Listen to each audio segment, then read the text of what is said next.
क्या भारत के छोटे से गांव का एक बच्चा सैकड़ों और बच्चों की ज़िंदगी बदल सकता है? और क्लास में सबसे पीछे बैठने वाला एक बैक बेंचर सैकड़ों ट्राइबल बच्चों को रास्ता दिखा सकता है? आइए जानें इस वीडियो में। मैं हूं अनु और अभ्यर्पण चैनल में आपका स्वागत है। जब 9 साल के बाबर अली ने देखा कि उसके गांव के बहुत से बच्चे स्कूल नहीं जा रहे हैं क्योंकि बाल मजदूरी करके उन्हें अपने परिवार की मदद करनी पड़ती है, तो उसने खुद उन बच्चों को पढ़ाने की जिम्मेदारी ली। हर रोज़ स्कूल से लौटने के बाद दोपहर में बाबर अली इन बच्चों को पढ़ाने लगा। अपने ही घर के पीछे खाली जगह में उसने 8 बच्चों से इस स्कूल की शुरुआत की। धीरे धीरे बच्चों की संख्या बढ़ने लगी और उसकी भावना और लगन देखकर कई साथी भी उसके साथ जुड़ गए। पर बिना किसी सरकारी मदद के ये काम आसान नहीं था। पढ़ाई लिखाई का सामान जुटाना भी मुश्किल हो रहा था। बंगाल का मुर्शिदाबाद जिला भारत के सबसे पिछड़े इलाकों में से है, पर बाबर अली हर मुश्किल का सामना करने के लिए तैयार था। वह स्वामी विवेकानंद के जीवन से बहुत प्रभावित था। Service to mankind is service to god, बस इसी आदर्श पे चलता गया। आखिरकार बंगाल सरकार ने उसके स्कूल को रिकॉग्नाइज किया और बीबीसी ने उसे youngest headmaster of the world का टाइटल दिया। सीबीएसई ने भी बाबर अली की कहानी को अपनी सिलेबस बुक में शामिल किया। कई सालों के बाद कुछ भले लोगों और सोशल ग्रुप्स की डोनेशंस की वजह से बाबर अली के स्कूल को बिल्डिंग मिल ही गई। उसने अपने स्कूल का नाम रखा Anand Shiksha Niketan, a home for joyful learning. Though I am telling you my success story, and behind the success story, there were lots of difficulties that I have faced. Even my family, my parents, everybody faced lots of difficulties. I am coming from the Muslim minority community. Then they thought that Swami Vivekananda is his role model. He gave the modern education. Then he became the Christian because the most of the peoples coming from the abroad. So the students who are coming to my school, they are engaged as a helping hand for their home. They are in the morning, they are working in the shops, they are collecting the garbage, and in the afternoon, they are attend my school. Girls, they are working at the maid servants.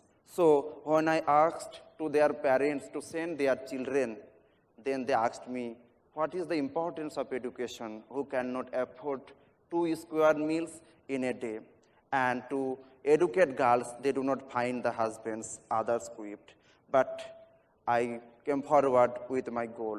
I again and again visited their houses and became convinced that there is no substitute of education. Even my father, he told me that things. And he also told that the education is the true religion. So, however, right now in my school, there is 60% of girls and 40% is boys. And now I am convinced that nothing can stand against firm determination, firm conviction, and firm will. The only things you should have into our heart is courage, purity, honesty, and above all, love. Actually, I had proceeded through the love in the core of my heart and ultimately succeed. I told you that Swami Vivekananda is my role model. If we can hear his clarion call, arise, awake, and stop not till the goal is reached. And we must do something extraordinary in this sole human life. We must leave a mark on the soil of this earth. We should renounce our earthly pleasure to render our service to the peoples who are still unfed, unclothed, and unsheltered. These 2 lines should be embossed on the tablet of our mind.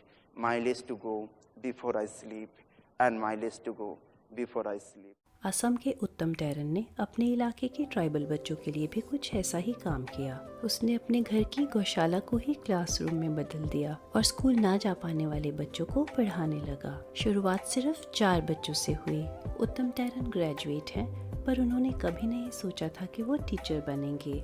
उन्होंने बताया कि वो एक back bencher थे, पर उत्तम को मालूम था अगर उसके और आसपास के गांव में कुछ बदलाव लाना है तो बेसिक एजुकेशन ज़रूरी है। इसी एहसास एहसास ने उनके अंदर एक टीचर को जगाया। इस स्कूल में कोई फीस नहीं थी, इसलिए उत्तम और उसके स्टूडेंट्स दूसरे स्कूल्स में जाकर पुराने कॉपी किताब और पढ़ाई लिखाई का सामान मांग कर लाते। एक बार एक फोटोग्राफर ने उत्तम टैरन से उसके और उसके स्कूल के बारे में इंटरव्यू ली और आउटलुक मैगजीन में उसके बारे में एक आर्टिकल आया। लोग उसका स्कूल देखने आने लगे और धीरे धीरे मदद भी मिलने लगी। बारी बारी क्लासरूम्स भी बनने लगे और उत्तम ने अपने स्कूल का नाम रखा परिजात अकेडमी। और आज 20 गांव के लगभग 500 बच्चे स्कूल में पढ़ रहे हैं। फॉर्मल एजुकेशन के साथ साथ यहाँ स्किल डेवलपमेंट पे भी ध्यान दिया जाता है, जिससे आगे चलकर ये बच्चे अपना कोई काम कर सकें। देश और विदेश से बहुत से वॉलंटियर्स इस स्कूल से जुड़ रहे हैं। इससे बच्चों की डेवलपमेंट पे बहुत अच्छा असर हुआ है। पामोही गांव और आसपास के गांव में लिटरेसी रेट 95% पहुंच चुका है। उत्तम टैरन को कई अवार्ड्स भी दिए गए, जैसे कि रियल हीरो और कर्मयोगी अवार्ड। तो हमारे गांव है जो एरिया है जनजाति एरिया है, ज़्यादातर पढ़ाई में ध्यान नहीं देते, शिक्षा की प्राधान्य नहीं देता है। तो बस ज़िंदगी बिना पढ़े भी चलेगा ऐसा सोचते हैं। ये मेरा मानना था, ये मेरा सोच था। पीछे ना रहे तो आगे तक बढ़े, गांव थोड़ा परिवर्तन लाए उन लोग, ऐसा ताकि आने वाले पीढ़ी के लिए उन लोग भी एक रोल मॉडल हो। ये मेरा सोचा, मेरा मन था। तो मैं बाद में बहुत सोच के मैंने एक मन में कमिटमेंट लिया, मैं करना ही होगा, जो भी होगा कमिटमेंट दे के करना होगा। इन दो लोगों की सच्ची भावना और कर्म से सैकड़ों बच्चों की जिंदगी में रोशनी हुई है। तो इतनी बड़ी जनसंख्या वाले देश में अगर कुछ लोग भी जिम्मेदार हो जाएं, तो बाकी के लोग उनके साथ खुद ही जुड़ जाएंगे और देश की हर समस्या का समाधान हो जाएगा। बाबर अली और उत्तम टैरन पे हमें गर्व है और अपने देश पर भी। जय हिंद, जय भारत।